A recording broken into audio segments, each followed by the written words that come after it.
now first, thank you, James, for being in it.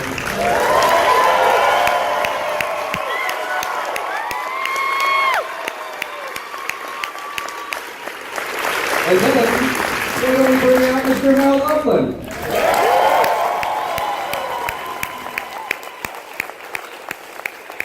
I don't know, why don't we bring it up with Mr. Mark Gagliardi?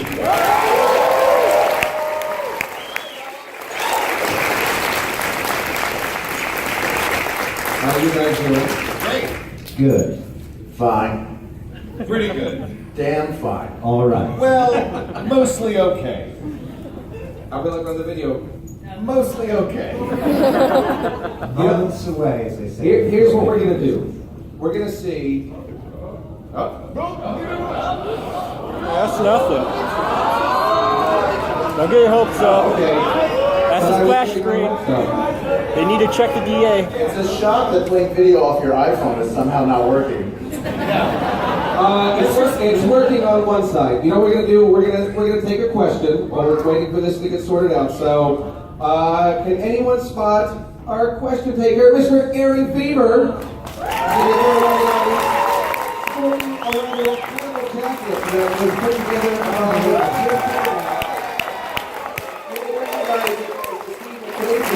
Hank Clyde in season 6. You look very Hank-like, Aaron. I look like what? You look very Hank Venture-like. Oh, thanks. He's hot, right? Super handsome. He's the hot one of the Venture boys. He's the one that got I laid. wasn't judging, but okay. Aaron thinks he's the hot one. Raise your hand if you've got a question for any of our wonderful guests up here. Oh, I see one all the way over there. I really hope you get a text message, Ken, and it pops up on that screen. Airplane mode. It'll be from Jackson saying, Uh, it's not there. This question's for James. Yo. What is the strangest, most awkward line you've ever had to utter as Dr. Venture? Well, the most difficult line to utter was very early in the testicular torsion episode. You all remember that episode? Where Dean gets testicular torsion based on an actual event that occurred to Doc Hammer when he was a kid. It's essentially a sort of after-school special episode. And at the end, we have a fake PSA where Dr. Venture and Brock talk about testicular torsion, kind of the more you know moment. And Doc had written this PSA with lines like, if your scrotum is twisted, your testicles may be dying. And that was the one time I literally could not get through all the lines without laughing. And I kept crying. I don't think there was a single take where I said, I had like 4 lines and they had to assemble them on different takes. I kept cracking up. And I swear you could hear me almost laugh like on the final cut. That was the most difficult thing to do, just because I couldn't stop laughing. And it was weird. That was an appropriate answer, right? Any from you, Hal, Mark?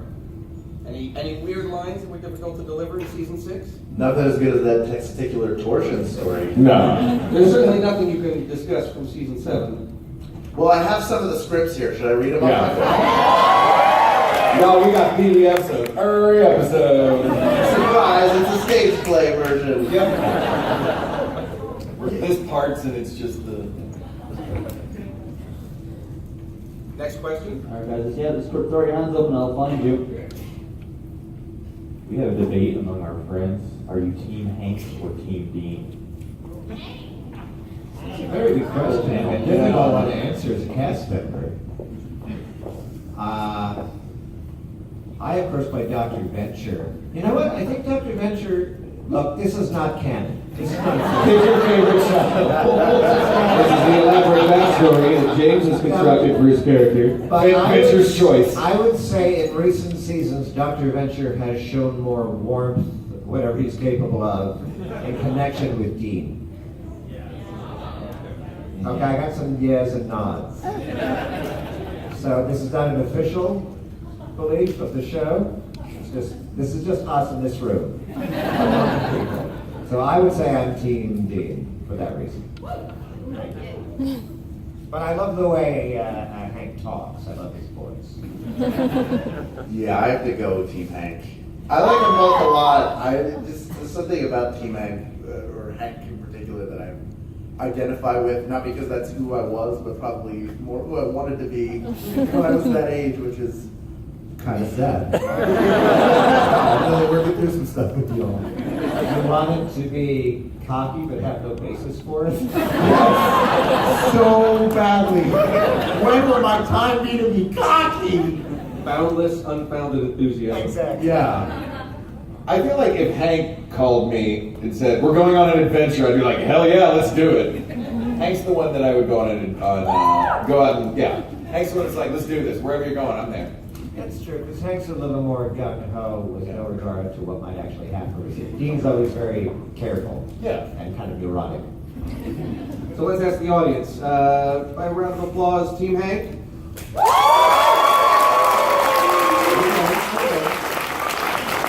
And how about Team Dean?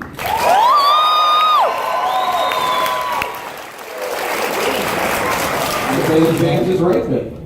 It's not about me being right. It's about what you feel in That's the the air. first I've heard you ever say that. Ken, you also have to answer that question, because I know you like to say, Oh, good. That got me answering that question. Are we ready to go? Look at that trailer. Here we go.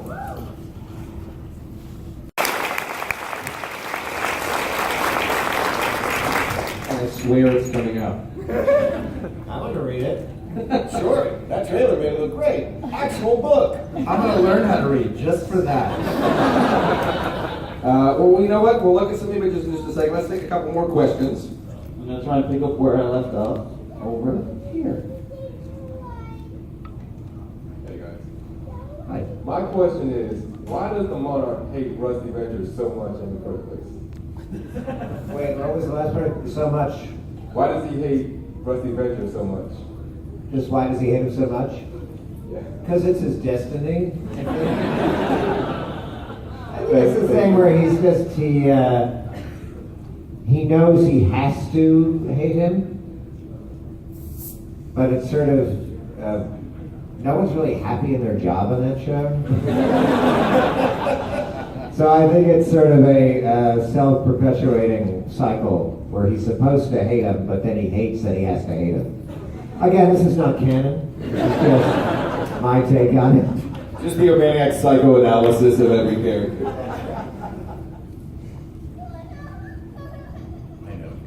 Sorry about the voice, I kind of lost it last night. But what is your guys' favorite episode that you ever done? Favorite episode? Favorite episode. I still am very partial to, God, was it season 1 when they had the lawn sale episode? Yes. It's still one of my favorites. It's kind of because it was like one of the early times we really saw like Doc like sort of in a different environment, but kind of chill as he could be. And there were some, that was actually some early, there were sort of like early hints of characters to come in that. Were sort of just almost like background images that then became more established. But yeah, I have very fond memories of that one.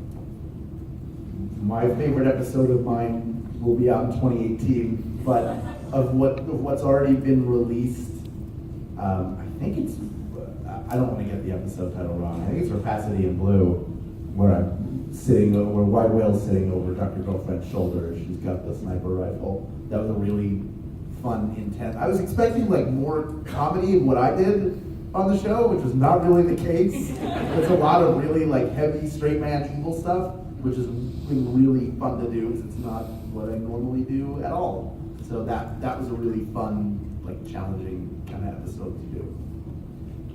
For me, I play a lot of like individual smaller scene characters, and at the top of season 6, the weirdest thing for me was when I play Enzo, and when you came into my tailor shop and we had our weird like Sicilian dollar spit thing that's just so weird. And the fact that it ends with Brock going, what the fuck was that?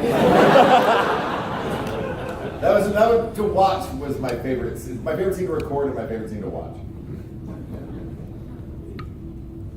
I know you probably can give me details, but can you tell us or confirm in any way that Triana or even Nancy or Franny, like any significant female character is going to come back and really mess with Dean or Hank or anybody? We cannot confirm in any way. Yeah. We're not allowed to say anything. I mean, Doc referred to Triana in some other recent panel where he may have suggested there's not so much Triana anymore. I mean, there may be characters that you haven't seen in a while that may be returning in season 8. not even characters from Venture Brothers. 7. Season 8, everybody's gone. Start over with brand new cast. This time in San Francisco. New crazy characters. When you see after Venture Brothers, it's going to be great. Is Chris Hardwick hosting that? Talking bros. Can you confirm will we see what Dr. Orpheus has been up to the past season? Because you haven't seen him at all. There may be characters returning. I don't think the boys would be upset if I suggested we might see Orpheus. I am not taking responsibility for what you say. It's not canon. But I mean, think about it. How could we not see Orpheus again?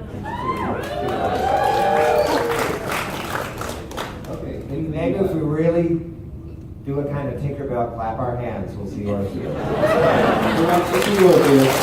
And if you say you don't believe in Orpheus, right before you. See what happens? It's the power of positivity. I think that would work. That's amazing. I want $1 million. Can you applaud for that? I don't believe in $1 million.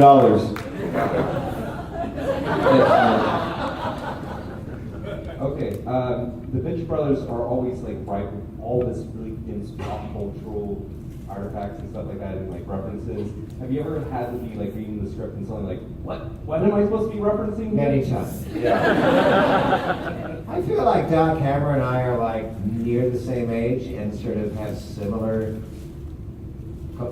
tastes in a lot of pop cultural things, but he's deeply into music, and he seems to take a pride in doing like sort of obscure musical references on the show. So many times I've had to ask what he's referring to. Yes, my answer is yes. Okay, next question. So, some of my favorite moments on the show were when David Bowie made cameo appearances. Yes. Can we hope to see any more of those? Are y'all going to bring any closure to like his leaving us? Wow. That's very heavy since we're living in a post-Bowie world now. I mean, there was certainly closure for the Sovereign. I need you to do your lawyerly, we cannot confirm or deny. We cannot confirm or deny at this time what may be happening in season 7. I must say, playing Bowie was one of the great joys, and I think my impression got better over the course of the season. Which he's going to do for you right now. Well, I realized it took a while. It took actually a couple seasons to realize that the key to do David Bowie was to do fancy Bob Hoskins.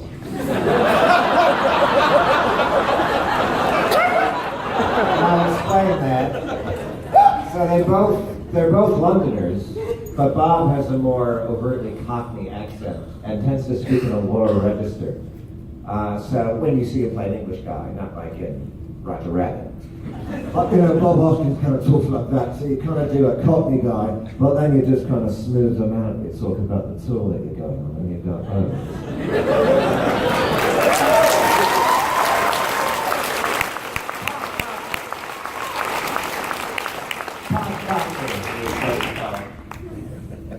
I mean, as you know, and it's explored in the book, Bowie means a lot to Dr. Jackson, so don't be surprised if other references crop up, but certainly nothing as overt as the Sovereign. Yes, and the Bowie of the show is a supernatural force, as indeed I think he was alive, so you never know. Next question. since there's no real pure good or evil, for the panel, what characters do you think would, or how do you think some characters would behave if they went opposite of what how they're normally did? If you were to extrapolate in non-canon. Mirrorland. Like Dr. Venture walks the line between good and evil. Because he's ostensibly one of the good guys, but he's the most delightful father. And kind of a sociopath, and he'd be dangerous if he was good at anything. So I actually think if Dr. Venture went to the dark side, there wouldn't be any difference. With his personality or world events. We have seen a bit of him go to the dark side. Oh, he's susceptible. He's, if I may be permitted a comparison, he's a little Trump-like. He's very susceptible to compliments. If anyone sort of talks him up, he may well drift over to that person's point. Next question. If any of you were to possibly be the cosplay, what character would you like to cosplay from Venture Brothers? If you're into cosplay, what character would you like to cosplay for Venture Brothers? So I didn't hear that the mic cut out for a bit. Well, it's been almost 2 years. Well, no, it's been about a year since the season came out. Almost 2 years. We're close to 2 years. I've not ever seen one Wide Whale cosplayer ever, so I would do it. I'll put on a giant suit. I'll walk around with a cane. It'll be awesome, and everybody will be like, "I should have thought of that." And I'll think, I wish you had, because it's sweaty in here. So what you're saying is you're throwing down the gauntlet for Dragon Con 2018. Yeah. For the Wild Whale. I'm waiting. I've been waiting. I've been waiting to see a Stars and Garters, and may have to do that myself as well. Stars and Garters would be fun at a Dragon Con, because people would be like, "It's Captain America." What? When they saw my fishnets. Yeah, and I think I'd do Bowie as a sovereign, because when I did Dr. Venture, I had to shave my head. You can wear that incredible bald cap you wore in the DVD bonus features. That's right. Yeah. Next question. This question is for James. Correct me if I'm wrong, but I think I heard your voice in Apollo Gauntlet as Dr. Benign. Yes, there's a new Adult Swim show called Apollo Gauntlet. And I play another guy whose name is Doctor something on that show. And it's also pretty much, I'm not really doing a radically different voice than my own, which is, we all know basically sounds like Dr. Venture. So I'm another doctor guy who sounds like this. But he is a different character. He's officially a bad guy. And it's a really, has anyone seen that show, Apollo Gauntlet? You should watch it. It's good. It's on Adult Swim, and you can find it online. And it's created by this guy, Miles Langlois. He's got like a French last name. He's a great guy, and it's a really funny show. Yes, that is me. I'm on that show. My question is, have you just been typecast as a scientist now? Yeah, exactly. Yes, because I'm a Scientists and murderers. I'm a community college dropout. I have a high school diploma, but I play very educated people. Because casting people don't understand that I'm just a Jersey Shore rat. Next question. This is for the voice actors. You guys play so many characters on the show. Which voice do you feel is the hardest for you guys to sort of tap into? Which voice is the easiest for you guys to always come back to? Well, my main one's Dr. Venture, who just sounds like me. Although I told this story before, but I like this story. The first day that we did the pilot, the very first episode, Jackson asked me to do the show, and I show up, and I think, okay, let's figure out the voice for this character, Dr. Venture. And I started trying to do a thing. I was like, well, he's a wacky scientist, so I did this kind of rubbery voice. It sounded a little like a Billy West voice or something, or Larry Fine from the Three Stooges. And Jackson was like, yeah, a little less of that. All right, Dean, let's do this thing. Yeah, even pull back even more. Okay. All right, I'm but less, even less. Come on, Dean, that's it. like, okay, it's just my voice, but more pissed off sound. So the thing is, the voice isn't hard to do because it's just my voice, but it's just the energy. And Dr. Venture does get a little shouty. So the most difficult thing is like all this stuff we have to do where I go, ah! We usually say those for the end of the session, so I don't blow my voice out. Yeah, White Whale can be tough because it's a lot of this, and doing that over the course of an hour or two can be difficult, but they have bottles of water for that. And again, a lot of it's mic technique, but that one is the most strained. The one that was the hardest for me is One You Will Never Hear, because Jackson gave me a homework assignment. He's like, go learn a Brazilian accent and come back in. And I came back in and he's like, try this. And I'm doing the thing in the studio and I see him lean back just laughing. And then he leans forward and he goes, man, that was terrible. So, Hal, would you do the voice that you did for that character? Yeah, there's a guy at my office who's Brazilian, and he kind of sounds like this, so that became the wandering spider. That's what he says that I know sound like. Wait, you stole the role from Mark? No, I really handed it to him. He made both of us compete for it. Yeah. Jackson was like, both of you guys learned this. We're like, all right. It was like Pon farr. We both had weapons. Yeah. I tend not to play other parts in the latter seasons. Dr. Venture, Phantom Limb, and Jonas Jr. are my main guys. But in the early days, like the first couple seasons, I would play sort of extraneous roles. Mm-hmm. And I remember once in the Scooby-Doo episode, I did whatever the bird. Who's the Bond guy in Scooby-Doo? Fred. And he's not called Fred in our version, but the Fred character. And I was like, oh, this is awesome. I'll do. There's a totally different voice for me. And then when he didn't even tell me he replaced me, and then I saw when it aired, it was Jackson doing the voice. I sound like Hank. You mentioned the easiest ones. The easiest one for me is Rocco, just because this is when Jackson and I goof around. This is just how we talk to each other. It was like, just make him real lovelorn for Serena, so just that, all right. Those were the easy ones. Just the ones that we would just goof around doing with each other anyway. Next question. I'm sure we've all had dreams that incorporate our everyday lives, even just mundane things, but your everyday lives are voice acting. So can you recall if you've ever had a dream in character or even just in the voice booth screaming? Have you ever had a dream in character as one of the voices who voiced? I don't remember my dreams almost ever. So I may have, but when I woke up, my brain was like, nope, you got shit to do. No, I never have. That's a really interesting question. I like the idea of having a dream in character, but I don't remember doing it. But I constantly have classic actor nightmare dreams, which are not in voice booths. My classic actor nightmare, it's the archetypal actor nightmare dream where I'm in a play and I'm backstage and I'm about to go on and I realize I'm not sure of the lines and I have to find a script. And my version of the dream is I'm running around frantically backstage trying to find a script. Pantsless. No, it's only my soul that's naked. Two pairs of pants. That's right.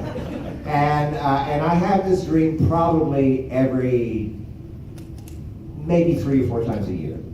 And once in the dream, I was looking at the script and I ran backstage and 2 people were tearing the script up and putting it into a pot of boiling water. Let's talk about this, James. But I'm always me in that situation. I'm not a character. Next question.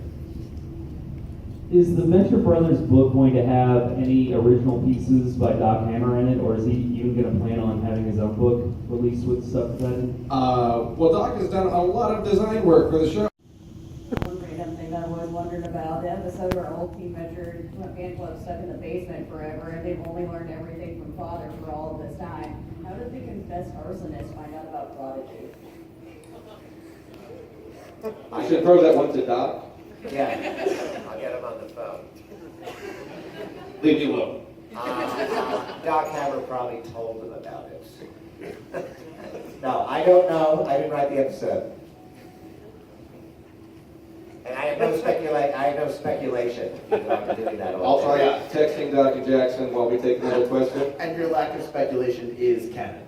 Wait, I have speculation. Outside canon? They just intuited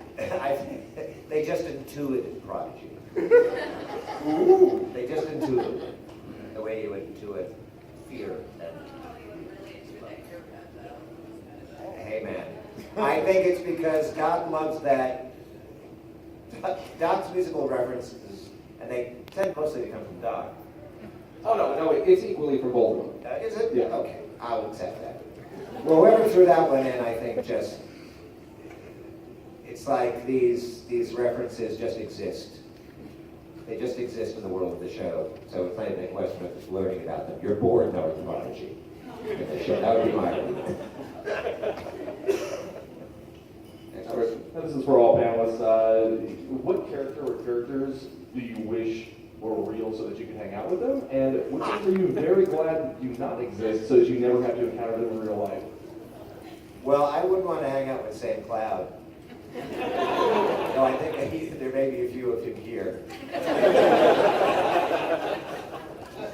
That's a really good one, though. Who would you want to hang? I certainly would not want to hang out with Dr. Benjamin.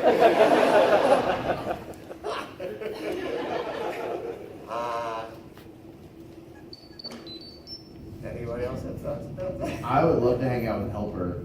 Helper is not only my favorite character on the show, but one of my favorite cartoon characters ever. I just think he's adorable. I hear Helper. I hear some beats. Yeah, he's got this Helper. And I probably would not want to hang out with Sergeant Hatred because we'd have to knock on the doors of all houses in the neighborhood.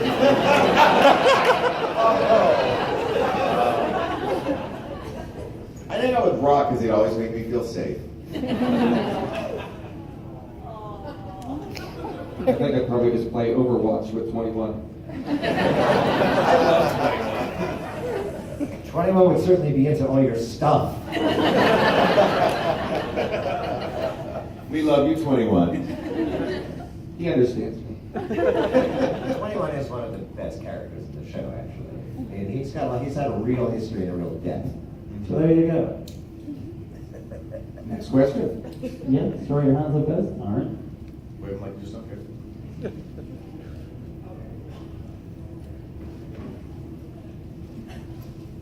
This is for all of you. If you yourselves were to become enemies with Brock Sampson for whatever reason, how would you attempt to kill him before he inevitably kills you?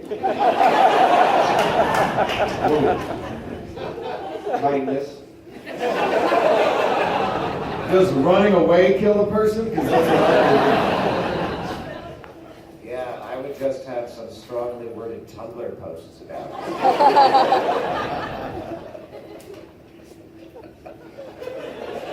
I feel like I just tried to come with the answer to this question. He would have already killed me, so.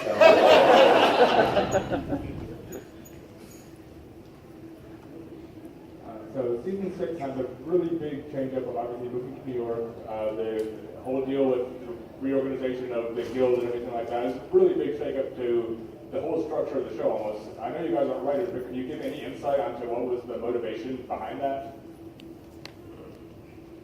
I mean, a lot of storylines were coming to a natural close, and I think they were just looking for a change of scene, and having the move to New York. You know, you get to a certain point, 5 seasons in, that you may have felt that you played in the particular sandbox you were in enough to where you want to change something, and they know New York, and New York has proven to be fun, and you get to explore different things within that world. So I think it was just changing things up and trying new things. Hey guys. Hi. So a couple of years back, the panel that I think James you were on was called "Let's All Smoking." That's right. You guys had some awesome T-shirts for sale that had that on there, and like maybe I didn't buy one at the time, and I cannot find those anywhere. Oh, I have one. For $1 million. I have one too. I'll trade it for one of those rusty lunch boxes.